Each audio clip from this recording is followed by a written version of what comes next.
سورہ الاعراف مکی سورہ ہے، اس میں 206 آیات اور 24 رکوع ہیں۔ اس سورہ کے شروع میں نزول قرآن کے اغراض اور مقاصد بتائے گئے ہیں۔ فرمایا کہ قرآن پاک کو نازل کرنے کا مقصد یہ ہے کہ آپ صلی اللہ علیہ وآلہ وسلم اس کے ذریعے سے منکرین کو ڈرائیں اور ایمان والوں کو یاد دہانی کرا دیں۔ پھر فرمایا لوگوں جو کچھ تمہارے رب کی طرف سے نازل ہوا اس کی پیروی کرو۔ پھر قوموں کی گمراہی کا ذکر اور ان پر آنے والے عذاب کا بیان ہے۔ پھر فرمایا کہ روز قیامت جن کے اعمال کے پلڑے بھاری ہوں گے وہی فلاح پائیں گے۔ پھر انسان کی تخلیق اور فرشتوں پر فوقیت کا بیان ہے کہ اللہ نے انسان کو علم عطا کیا جس کی وجہ سے وہ افضل ہے۔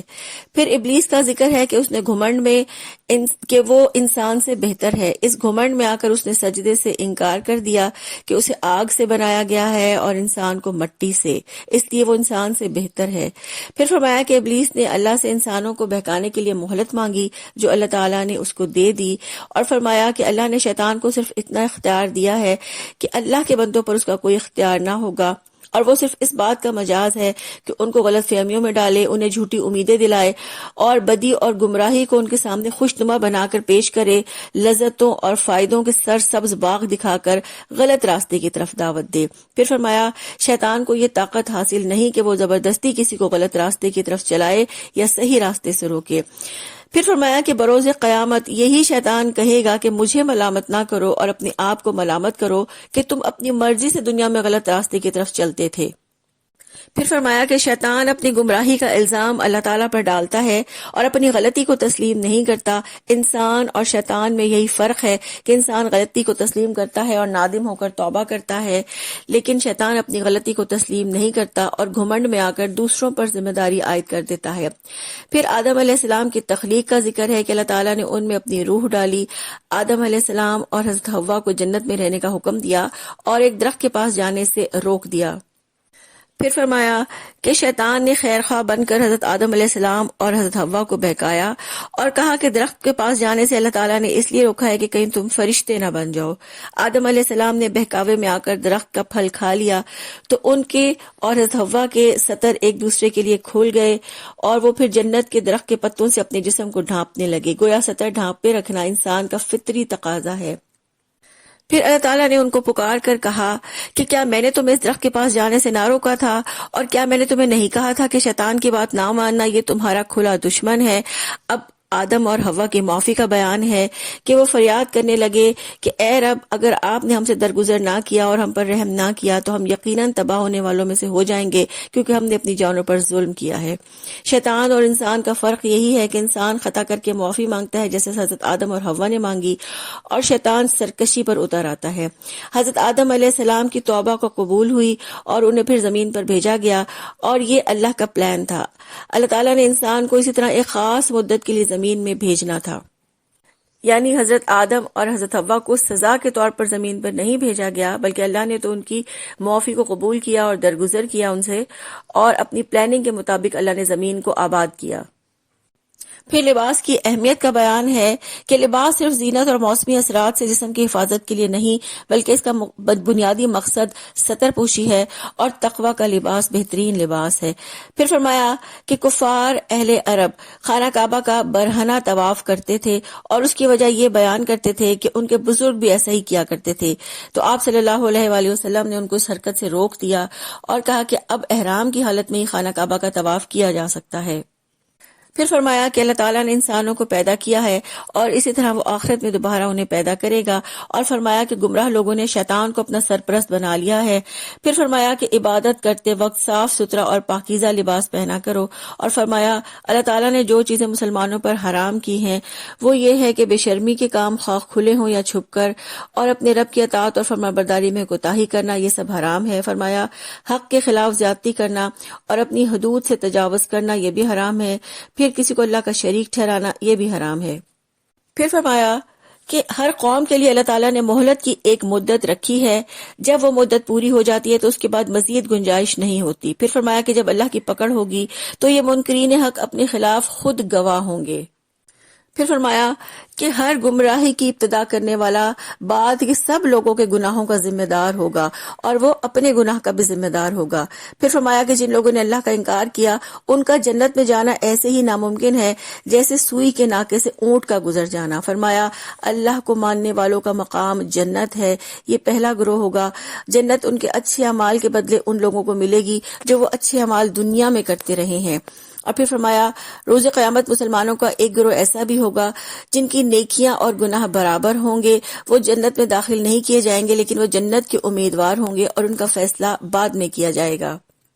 یہ اصحاب اعراف ہوں گے، جنت کے امیدوار ہوں گے اور اہل جنت سے پکار کر کہیں گے کہ سلامتی ہو تم پر، اور جب وہ اصحاب دوزخیوں کو دیکھیں گے تو کہیں گے کہ اے ہمارے رب ہم کو ان ظالموں کا ساتھی نہ بنانا۔ پھر اس کے بعد اہل جنت، اہل دوزخ اور اصحاب اعراف کے کچھ مکالموں کا ذکر ہے۔ پھر فرمایا کہ دوزخ کے لوگ اہل جنت سے تھوڑے پانی اور رزق کو طلب کریں گے اور اہل جنت انہیں یہ جواب دیں گے کہ اللہ تعالیٰ نے منکرین حق پر یہ دونوں نعمتیں حرام کر دی ہیں۔ تینوں گروہوں کی آپس میں گفتگو ہوگی۔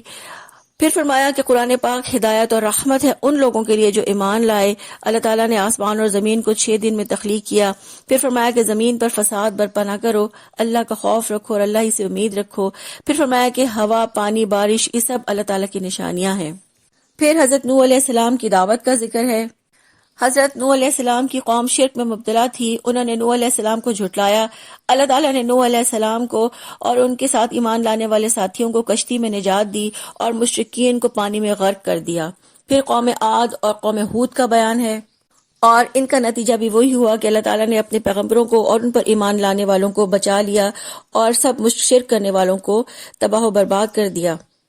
پھر حضرت صالح علیہ السلام کا ذکر ہے کہ اللہ تعالیٰ نے ان کو قوم سمود کی طرف رسول بنا کر بھیجا۔ انہوں نے بھی اپنی قوم کو اللہ کی بندگی کی تعلیم دی اور اپنی اونٹنی کو جو اللہ کا معجزہ تھی اسے بچانا چاہا، لیکن ان کی قوم نے نافرمانی کی تو ایک زلزلے نے ان کو آ پکڑا اور اللہ تعالیٰ نے حضرت صالح کو اور ان کے ساتھ ایمان لانے والوں کو بچا لیا۔ پھر حضرت لوط علیہ السلام کی قوم کا ذکر ہے۔ حضرت لوط علیہ السلام کی قوم اللہ کی منکر تھی، بے حیائی اور فحاشی میں مبتلا تھی۔ حضرت لوط علیہ السلام کی قوم ہم جنس پرستی میں مبتلا تھی۔ حضرت لوط علیہ السلام نے انہیں بہت سمجھایا لیکن ان کی قوم نہ مانی تو اللہ تعالیٰ نے ان پر پتھروں کی بارش کی جس سے وہ لوگ ہلاک ہو گئے۔ حضرت لوط علیہ السلام کی بیوی بھی عذاب پانے والوں میں تھی۔ پھر حضرت شعیب علیہ السلام کی قوم کا ذکر ہے جو دنیا پرست تھی، مال و دولت کی حریص تھی، ناپ اور تول میں کمی بیشی کرتی تھی۔ حضرت شعیب علیہ السلام نے اللہ کا پیغام پہنچایا تو انہوں نے تکبر کیا اور آخر ایک زلزلے نے ان کو دبوچ لیا اور وہ اپنے گھروں میں اوندھے پڑے رہ گئے۔ ان تمام واقعات سے قریش کو عبرت دلائی گئی ہے اور فرمایا کہ اگر پہلی قومیں بھی ایمان لاتی اور تقوی اختیار کرتی تو ان پر اللہ کی رحمت ہوتی۔ پھر اس کے بعد حضرت موسیٰ علیہ السلام کا ذکر ہے کہ موسیٰ علیہ السلام نے فرعون کو دعوت حق دی تو فرعون نے نشانی دکھانے پر کہا، جس پر موسیٰ علیہ السلام نے اپنا عصا پھینکا جو اللہ کی قدرت سے اسلحہ بن گیا، اور جب اپنا ہاتھ باہر نکالا تو وہ چمک رہا تھا۔ فرعون نے حضرت موسیٰ علیہ السلام کو جادوگروں سے مقابلے کا چیلنج دیا۔ مقابلے کے بعد جادوگروں نے اللہ کو سجدہ کیا اور کہا کہ ہم نے مان لیا کہ آپ رب العالمین کے رسول ہیں اور ہم ایمان لائے اس رب پر جو موسیٰ اور ہارون علیہ السلام کا رب ہے۔ فرعون نے اس واقعے کو اپنے خلاف سازش قرار دیا۔ فرعون نے جادوگروں کو دھمکی دی لیکن سب اپنے ایمان پر قائم رہے۔ پھر فرعون کے بنی اسرائیل پر کیے گئے مظالم کو بیان کیا گیا ہے۔ پھر اس کے بعد موسیٰ علیہ السلام کی اپنی قوم کو نصیحت کا بیان ہے کہ انہوں نے اپنی قوم کو یہ نصیحت کی کہ اللہ سے مدد مانگو اور صبر کرو۔ پھر بنی اسرائیل پر آئے گئے اللہ کے عذاب کا بیان ہے کہ طوفان، ٹڈی، مینڈکوں کا عذاب آیا تو وہ موسیٰ علیہ السلام سے کہتے تھے کہ تم اپنے رب سے دعا کرو کہ ہم عذاب سے بچ جائیں تو ہم ایمان بھی لے آئیں گے اور بنی اسرائیل کو تمہارے ساتھ جانے دیں گے، لیکن ان پر سے جب عذاب ہٹ جاتا تو وہ دوبارہ پھر جاتے۔ اللہ تعالیٰ نے حضرت موسیٰ علیہ السلام اور ان کی قوم سے اس طرح سے مدد کی کہ سمندر میں ان کے لیے خوشی کا راستہ بنا دیا جس میں سے وہ بحفاظت گزر گئے اور فرعون اور اس کے لشکر کو اسی سمندر میں غرق کر دیا۔ پھر فرمایا کہ موسیٰ علیہ السلام 30 روز کے لیے کوہ طور پر گئے۔ اللہ تعالیٰ نے ان کے قیام میں 10 دن کا اضافہ کیا۔ حضرت موسیٰ علیہ السلام حضرت ہارون اپنے بھائی کو اپنا جانشین مقرر کر گئے تھے۔ کوہ طور پر اللہ تعالیٰ نے حضرت موسیٰ علیہ السلام سے کلام کیا اور آپ پر تورات نازل کی۔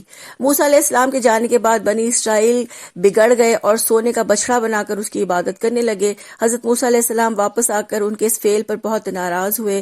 حضرت ہارون علیہ السلام نے ان کو بتایا کہ وہ اس کام میں ان کے شریک نہ تھے۔ حضرت موسیٰ علیہ السلام نے اپنے اور ہارون علیہ السلام کے لیے اللہ سے معافی کی درخواست کی۔ حضرت موسیٰ علیہ السلام نے اپنے رب سے التجا کی اور رحم کے طلبگار ہوئے، جس کے نتیجے میں اللہ نے ان لوگوں سے عذاب ٹال دیا۔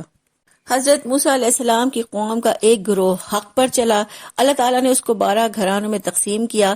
بنی اسرائیل کی فرمائش پر اللہ تعالیٰ نے ان کے لیے 12 چشمے رواں کر دیے۔ اللہ تعالیٰ نے بنی اسرائیل پر بادلوں سے سایہ کیا اور ان کی خوراک کے لیے ان پر من و سلوہ نازل کیا۔ ہفتہ یہودیوں کا مقدس دن ہے جس کی انہوں نے خلاف ورزی کی اور اللہ نے سزا کے طور پر بندر بنا دیا۔ پھر ایک ایسے شخص کا بیان ہے جس کو اللہ تعالیٰ کی آیات کا علم تھا، لیکن وہ ان پابندیوں سے بھاگ نکلا اور شیطان کے پیچھے لگ گیا اور عذاب کا حقدار بنا۔ اللہ تعالیٰ نے اس سے ان لوگوں کی مثال بیان کی ہے جو مال و دولت اور دنیا پرستی میں لگے رہتے ہیں، اور وہ اس کتے کی طرح ہیں جو ہر حال میں اپنی زبان نکالے رہتا ہے۔ پھر عہد الست کا ذکر ہے کہ اللہ تعالیٰ نے حضرت آدم علیہ السلام کی پشت سے قیامت تک پیدا ہونے والے تمام انسانوں کو نکالا اور ان سے یہ عہد لیا، کیا میں تمہارا رب نہیں ہوں؟ اور سب نے جواب دیا، ہاں آپ ہی ہمارے رب ہیں۔ پھر فرمایا کہ ان تمام واقعات میں اہل مکہ کے لیے عبرت اور نصیحت ہے۔ اللہ تعالیٰ جسے چاہے صرف اسے ہی ہدایت ملتی ہے۔ اور فرمایا کہ بہت سے جن و انس ایسے اعمال کرتے ہیں گویا وہ صرف جہنم کے لیے پیدا کیے گئے ہیں، اور قیامت کے واقعہ ہونے کا علم تو صرف اللہ کو ہے۔ رسول اللہ صلی اللہ علیہ وآلہ وسلم کو غیب کا علم نہیں ہے۔ آپ صلی اللہ علیہ وآلہ وسلم تو بس اتنا ہی جانتے ہیں جتنا اللہ تعالیٰ نے وحی کے ذریعے سے آپ صلی اللہ علیہ وآلہ وسلم کو آگاہ کیا، اور بغیر کسی کے بتلائے جاننے والی ذات صرف اللہ تعالیٰ کی ہے۔ پھر فرمایا اللہ تعالیٰ نے مٹی سے انسان کو پیدا کیا اور اس کی جن سے اس کا جوڑا بنایا، اور پھر دونوں کے باہمی ملاپ سے اولاد ہوئی۔ پھر فرمایا کفار صحیح سالم بچے کے لیے اللہ تعالیٰ سے دعا کرتے تھے، اور جب بچہ ہو جاتا تو وہ اپنے معبودوں کو اس کے ساتھ شریک ٹھہراتے۔ فرمایا اللہ نیک لوگوں کی حمایت کرتا ہے۔ پھر فرمایا کہ اے نبی صلی اللہ علیہ وآلہ وسلم درگزر کا طریقہ اختیار کریں، حق کی تلقین کریں اور جاہلوں سے نہ الجھیں۔ فرمایا اگر شیطان کبھی اکسائے تو اللہ کی پناہ مانگے۔ کفار آپ صلی اللہ علیہ وآلہ وسلم سے نشانی کے طور پر کوئی معجزہ چاہتے تھے اور اس کا مطالبہ کرتے تھے۔ آپ صلی اللہ علیہ وآلہ وسلم کے لیے فرمایا گیا کہ آپ کا معجزہ قرآن پاک ہے، جس کی آپ صلی اللہ علیہ وسلم اور تمام اہل ایمان پیروی کرتے ہیں۔ پھر فرمایا کہ جب قرآن پاک پڑھا جائے تو اسے توجہ سے سنو اور خاموش رہو تاکہ تم پر بھی رحم کیا جائے۔ پھر فرمایا کہ اے نبی صلی اللہ علیہ وآلہ وسلم اپنے رب کو صبح و شام یاد کرو، اور فرمایا کہ اللہ کو یاد کرنے والے تکبر نہیں کرتے اور صرف اللہ کو یاد کرتے ہیں اور صرف اسی کو سجدہ کرتے ہیں۔ یہ تھا سورہ الاعراف کا خلاصہ۔ آج کی حدیث ہے، حضرت زید بن ارقم رضی اللہ عنہ بیان کرتے ہیں کہ رسول اللہ صلی اللہ علیہ وآلہ وسلم نے فرمایا، سونا اور ریشم میری امت کی عورتوں کے لیے حلال ہے، لیکن مردوں کے لیے یہ حرام ہے۔ سبحانک اللہم و بحمدک، نشہد ان لا الہ الا انت، نستغفرک و نتوب الیک۔ السلام علیکم و رحمۃ اللہ وبرکاتہ۔